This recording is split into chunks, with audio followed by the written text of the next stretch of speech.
Hello, it's Joe Simhart here again. It's September 24th, 2022. It's been a while since I posted. I've been quite busy. The reason I'm posting today is this image of a woman that says she's Liana Shanti online has come to my attention lately. People have called concerned about her teachings online.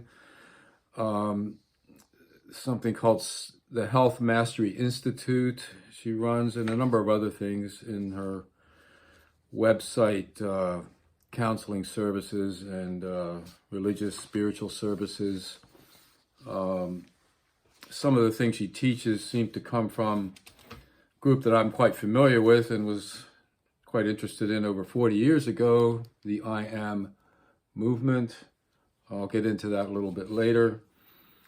So who is she? In terms of self-disclosure on her website, she puts in about me, surrendering to my true path, thanks to people very close to me who saw me before I saw myself, and the powerful plant medicine teachers who helped lead me to my path, along with all the unconditional love I have received.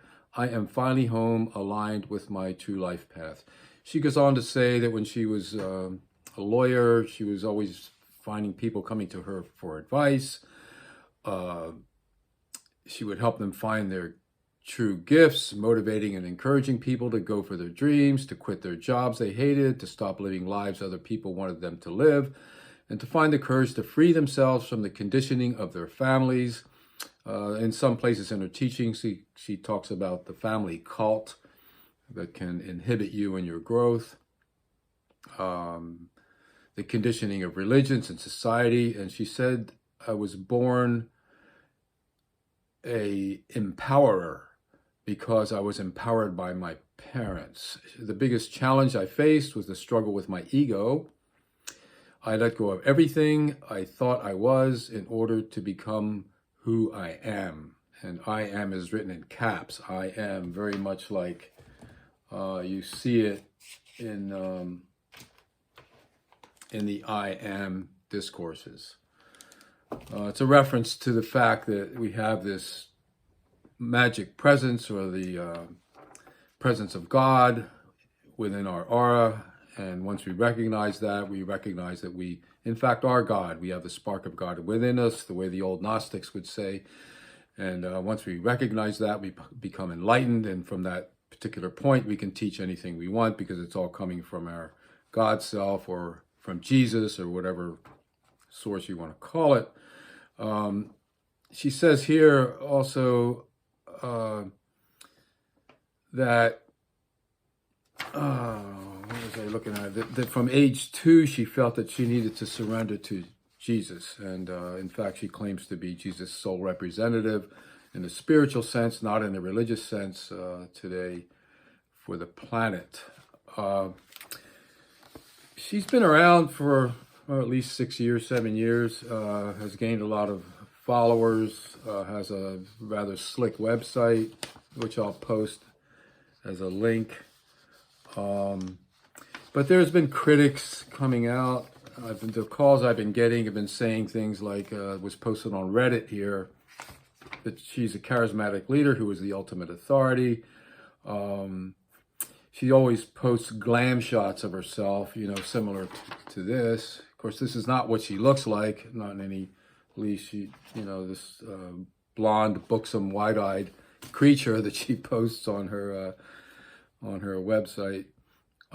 She refers to herself in the third party as being recognized as follows. She's a psychic, a visionary, a seeress, a spiritual teacher, medicine woman, teacher, mentor, shaman, energy worker, artist, nutritionist, wellness educator, lawyer. She has a suspended license as a lawyer, by the way. And she's able to speak to the dead, according to this. Liana is also a direct conduit to Jesus Christ. She threatens lawsuits publicly against her critics. She sends letters directly to ex-members that leave threatening lawsuits if they share any information. There are numerous examples of intimidation available. There's almost perfect uniformity of beliefs and behaviors. There's an accusation that she uses subtle brainwashing techniques, a rigid hierarchy that's all centered on her and her connection to Jesus and to the spirit of the I Am. She encourages members to listen to her recordings as often as possible, all day and during the night while going to sleep. Her cult believes that if anyone gets the COVID vaccine, they are dark energy and will be stuck here on Earth for eternity. Essentially, they sold their soul to the devil. Of course, in the disclaimer, this is all up to you. You don't have to believe her teachings, and which is true of anything out there. We can all make our choices, right? Well, I'll go on with a little more of the criticism here. Also, the only way to heal your inner child is to divorce your husband, and anyone who doesn't do the mother wounds or father wounds.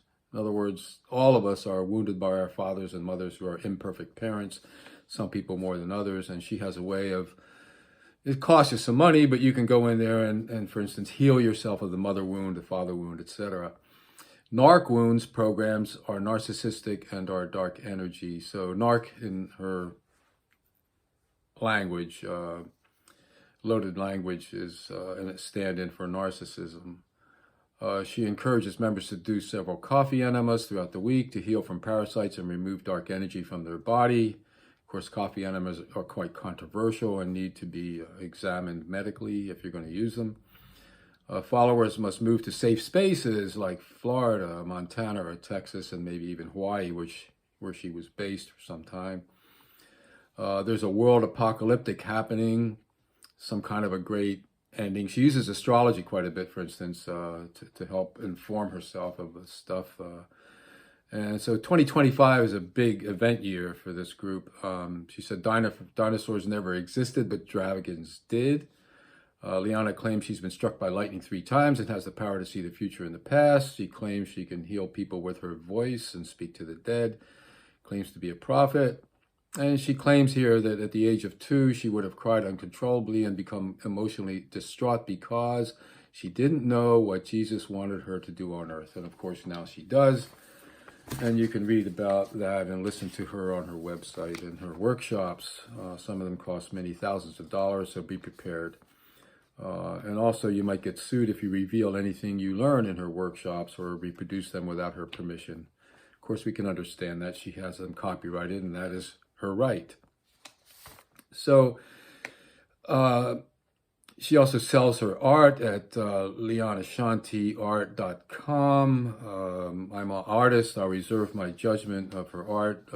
I'll say that she's a beginner in some ways in her lyrical abstraction and symbolic renderings. Here's maybe one example we can look at. Quite typical of New Age artists I've seen at art shows. You know, if you like it, you like it. You know, as Marshall McLuhan said, art is anything you can get away with, back in 1967. And that is certainly true. So, yeah, where does all this come from? Her critics have said she borrows her stuff from a lot of other sources. For instance, the whole mother wound thing likely comes from a book like The Courage to Heal by Ellen Bass and another person. It's a highly controversial self-help book that caused a lot of families problems because the symptoms described in the book of anxiety and other things could be symptoms of childhood abuse that you had forgotten, and so that you can do that kind of therapy recommended in A Courage to Heal and come up with evidence, imaginary evidence in some cases, that some uncle of yours or a father had abused you sexually in the past. And then, of course, you're supposed to confront that person and let them know about that.